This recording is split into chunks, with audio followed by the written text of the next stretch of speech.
Next RBA governor should not come from Treasury or Finance departments, Peter Dutton says.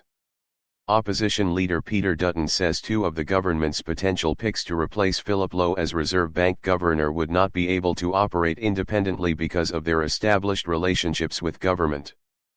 But a former Reserve Bank governor says that's a silly suggestion, and that the next governor's judgment and social conscience are far more important. Subscribe our YouTube channel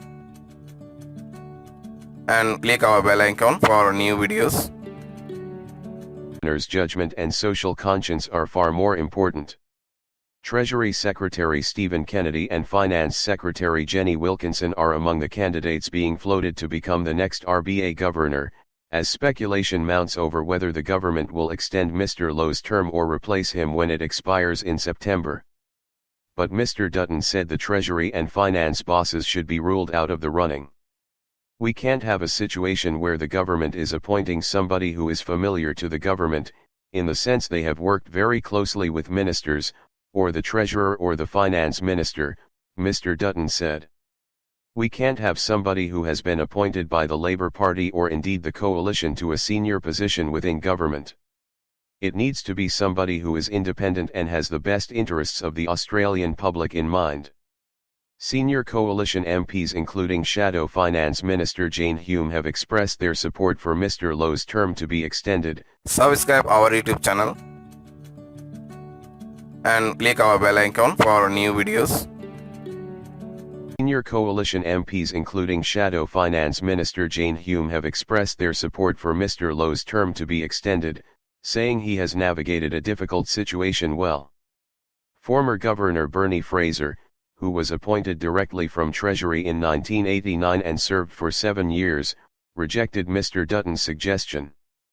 The main thing is the person who is appointed is a person of great judgment.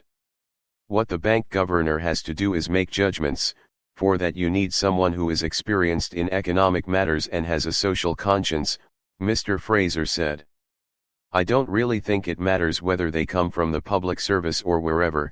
Someone from the Treasury or Finance would have a pretty good handle on fiscal policy, and that's very much something that has to work hand in hand with monetary policy. It's a silly thing to rule out.